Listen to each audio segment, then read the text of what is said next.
검찰의 직접사 총량을 더욱 대폭 축소하겠습니다.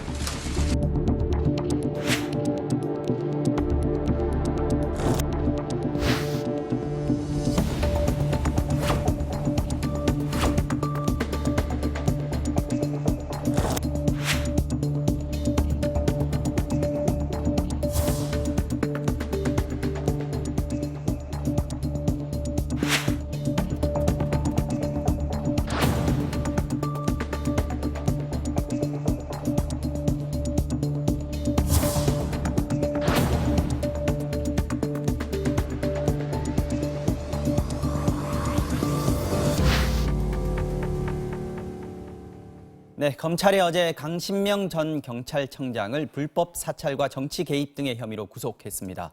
같은 날 경찰에선 김수남 전 검찰총장을 입건한 사실을 밝혔습니다. 수사야 해야 하는 것이지만 시점이 공교롭습니다. 수사권 조정 문제가 한창 불거지는 상황에서 검경이 서로의 전직 수장을 겨냥한 모양새가 연출되면서 수사를 빌미로 두 조직이 정면 충돌하는 형국이 된 겁니다. 이런 상황에서 오늘 아침 문무일 검찰총장이 기자간담회까지 열어서 직접 입장을 밝히면서 파장은 더 커지고 있습니다. 이웅혁 교수, 김지혜 변호사와 함께 오늘 이슈 관전 정보 좀 더 자세히 들여다보도록 하겠습니다. 두 분 어서 오십시오. 네, 안녕하세요. 반갑습니다. 자, 먼저 본격적으로 말씀 나누기 전에요. 문무일 검찰총장의 오늘 아침 발언 잠깐 듣고 본격적으로 이야기를 시작해 보겠습니다. 검찰부터 형사사법체계의 민주적 원칙에 부합하도록 조직과 기능을 바꾸겠습니다. 검찰의 직접사 총량을 더욱 대폭 축소하겠습니다.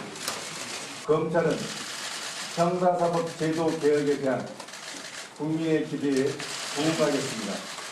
국민의 기본권 보호에 빈틈이 없어야 한다는 마음으로 검찰은 국민의 뜻에 따라 변하겠습니다.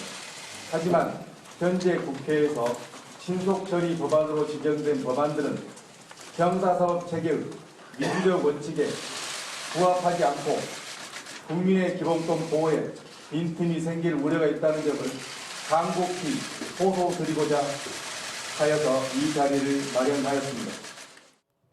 네, 간단히 정리를 해보자면요, 김재 변호사님. 일단 패스트트랙에 올린 현재의 검경 수사권 조정안은 네. 여전히 반대한다라는 입장을 거듭 밝힌 것 같고, 네. 대신에 이제 이게 문제가 처음 불거진 게 검찰 때문에 불거진 거니까 우리도 검찰부터 좀 조직과 기능 같은 것들을 좀 개혁하겠다 하는 얘기들이 나왔는데 어느 네. 부분이 좀 눈에 띄셨나요?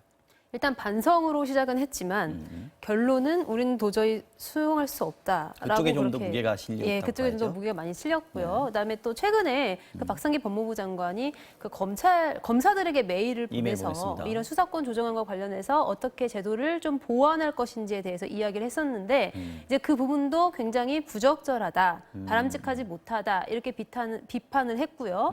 그래서 이런 어떤 그 박상기 법무부 장관이 하고 있는 보완책 자체가 큰 틀에서 틀렸다라는 것을 굉장히 좀 분명하게 이야기를 했습니다. 그래서 지금 문제가 된 것이 검찰에게 너무 많은 권한이 집중되어 있는 것이라면 이거를 어떻게 통제하고 어떻게 분산할 것인가 요거에 좀 초점을 맞춰야 되는데 네. 이렇게 좀 큰 틀에서의 어떤 초점보다는 오히려 좀 디테일한 거에 집착하는 그런 모습이 아닌가 싶다라고 그렇게 이야기를 했거든요. 그러니까 네. 검찰 입장에서는 여전히 이 지금 현재 패스트트랙에 올려진 이 수사권 조정안이 네. 민주주의 원리에도 어긋나고 그리고 또 아까 말했듯이 국민의 기본권 보호에도 굉장히 좀 취약하다라는 입장을 굉장히 이보다 더 강력하게 표현할 수는 없는 것 같습니다. 아까 말씀드렸습니다만 문무일 검찰총장이 그러면서도 검찰 내에서 개혁할 수 있는 부분들 개혁하겠다 지금 이렇게 얘기를 하고 있는데 가장 눈에 띄는 단어가 직접 수사 총량이라는 겁니다. 이걸 좀 대폭 축소하겠다 이렇게 얘기했는데 이게 무슨 얘기입니까? 뭐 제가 이해할 수 있는 바로는 예를 들면 검찰이 단독으로 하는 인지 수사라든가 네. 직접 하는 특수 수사에 있어서 여러 가지 인권 보장적 문제가 있었고 네. 정치 권력과 결합되는 경우에 국민의 지탄을 받는 경우도 있었기 때문에 그와 같은 면에서의 수사의 양 자체를 줄여 나가도록 노력해 보겠다. 저는 다분히 좀 추상적인 그 이야기 같습니다. 다만 이제 이런 측면에서 예를 들면 정말 검찰이 개혁을 위해서 수사를 줄이고 기소, 공판 중심으로 가려고 하는 모습이 보여줄 수 있는 것인지 이것이 저는 검찰의 개혁이라고 생각이 드는데 지금 검찰의 전반적인 인력을 보게 되면 검사가 한 2,300명 정도 이렇게 되어 있습니다. 네. 그리고 나머지 이제 검찰 수사관 이렇게 검찰 공무원으로 되어 있는데 이 검사 정원 중에서 공판에 집중하는 비율은 10% 남짓입니다. 나머지 90%는 수사에 사실 다 집중되어 있는 것이죠. 네. 인력도 그렇고 예산도 그렇고. 네. 그러면 정말 검찰총장의 그 얘기처럼 이와 같은 인력과 예산을 수사를 줄이고 오히려 공판 중심으로 가는 것으로 정말 할 수 있는 것인지. 근데 지금까지 이제 보게 되면은 오히려 수사의 예산과 수사의 인력이 점점 늘어났지 공판에 관한 것은 상대적으로 적은 것이 일반적인 경향이었습니다. 네. 그래서 그런 면에서 어떤 면에서는 지금 목전에 있는 국민의 그 비판이라든가 그 정치권에 곱지 않은 그 시각을 일단은 수사의 총량을 줄여 나가겠다라고 일단 여론적 성격에서 이야기한 것이 아닌가 저는 그런 생각이 드는데요. 다만 이제 지금 정말 공판 중심으로 가기 위해서는 수사권과 기소권을 분리하는 것이 원칙인데 이것은 또 검찰은 현재 원치 않고 있는 줄이겠다까지만 상황입니다. 그러니까 줄이겠다. 그런데 어느 정도 무엇을 얼만큼 줄이겠느냐, 예산과 인력은 어떻게 하겠느냐 이런 구체적인 안을 보여줬으면 더 신빙성을 받을 수 있는 기자회견이 아니었을까 싶습니다. 과거에 검찰이 이제 비판을 받았던 대목들이 형사 쪽보다는 특수나 공안 쪽 아니겠습니까? 이런 부분들에 대해서 좀 줄이겠다라는 의사를 좀 밝힌 거 아닌가 이런 생각도 좀 드는데요. 기자 간담회 이제 자세한 내용들이 좀 풀이되면 좀 더 내용이 나오겠습니다만 이 민감용 경찰청장도 앞서 내부망을 통해서긴 하지만 첫 공식 입장을 내놨다 그럽니다. 이거 좀 복잡해지는데요, 그러면. 네. 그러니까 일단은 민감용 청장이랑 그다음에 또 문무일 총장과 이제 지금 굉장히 대립되고 있는 그 계기를 마련한 것이 바로 박상기 법무부 장관의 이 서신입니다. 이메일이요. 이 이메일에 그 보안 방향을 제시를 했는데 이제 그게 뭐냐면요.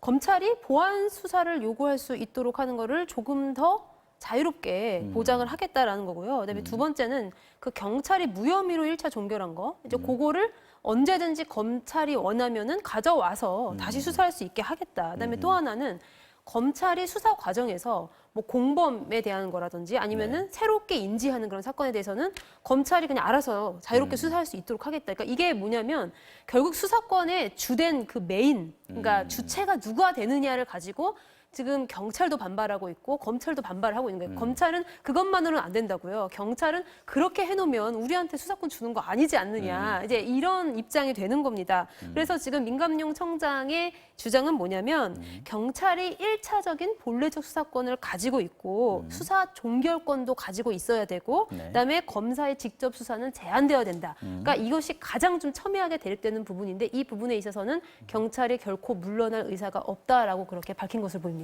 자, 이렇게 수사권 조정을 두고 지금 검경 현 수뇌부들의 갈등도 지금 첨예한데 이게 전직 수뇌부들을 겨냥한 수사로까지 지금 번지고 있는 그런 모양새를 보이고 있습니다. 앞서 말씀드린 대로 어젯밤에 강신명 전 경찰청장이 구속이 됐습니다. 자, 혐의부터 좀 살펴볼까요, 이 교수님? 네, 그 공식적으로 보게 되면 일단 선거법 위반 혐의와 그 정보 경찰을 이용을 했다라고 하는 점, 그 직권남용 혐의 이게 두 가지가 그 혐의입니다. 네. 구체적으로 살펴보면 그 2016년 20대 그 총선과 그 관련돼서 그 아이옥 정보 경찰관들을 그 동원을 해서 친박 세력에게 유리할 수 있는 맞춤형 어떻게 보면 선거 컨설팅에 준하는 그와 같은 얘기까지 정보 보고서로 제출을 했다. 네. 이런 그 점이고요. 판세까지 면밀하게 그 분석을 한 것은 사실상 사찰의 혐의도 상당히 부분이 있다라고 하는 점도 있는 것 같고요. 더군다나 그 세월호 특조위의 활동이라든가 진보 교육감의 활동에 관해서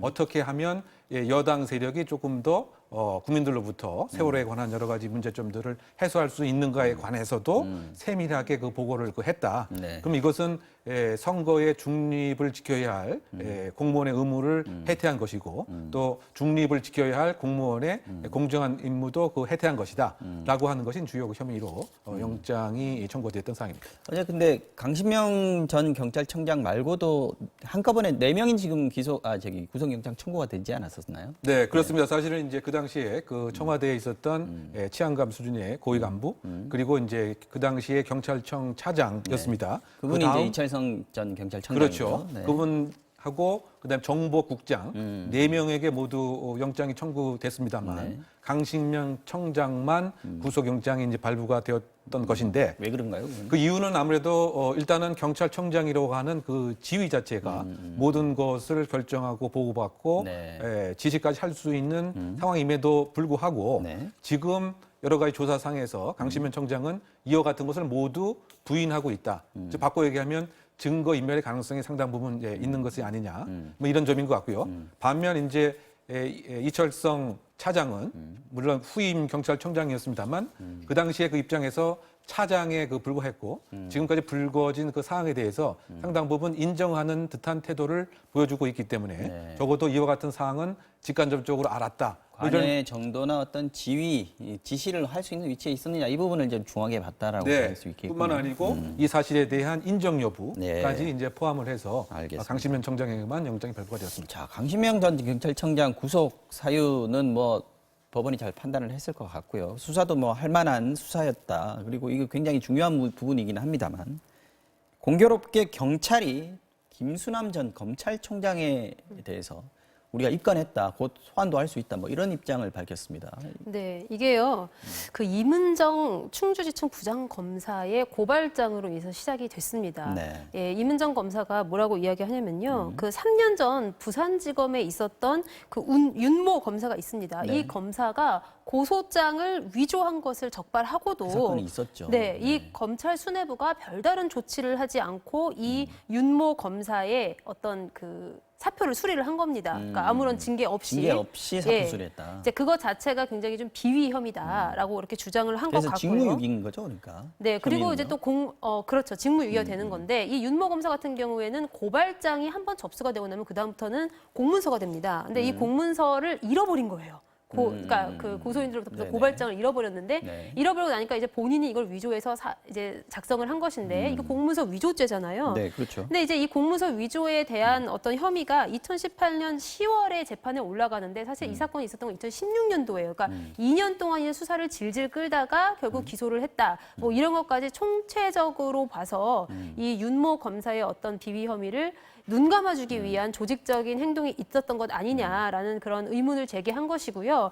이제 그렇다 보니까 지금 그 검찰 간부 4명 정도가 지금 현재 이렇게 혐의를 받고 있는 그런 상황인데 네. 어떻게 보면 좀 타이밍이 공교롭습니다. 예, 지금 그러니까요. 경찰 전직 청장들이 이제 수사를 받으면서 동시에 좀 검찰 간부들도 수사를 받게 됐는데 국민들 눈에는 이것이 그냥 마치 검찰과 경찰의 어떤 기싸움으로 비칠 우려도 있을 것 같습니다. 그러니까 이게 지금 고발장을 냈으니까 경찰이 입건을 해서 수사를 할 수는 있는데 그걸 공개적으로 더구나 이제 전 검찰총장이지 않습니까? 네. 이분을 수사하겠다는 걸 공개적으로 밝힐 필요가 있었겠느냐? 그렇다면 왜 굳이 밝혔겠느냐? 이런 부분이에요. 그래서 이제 검경 갈등이 표면화되는 거 아니냐? 뭐 네, 근데 아까 그 강신명 청장 같은 경우에 막 역술인까지 사용을 했다고 합니다. 그 정보 경찰이 보고한 그 내용이요. 네.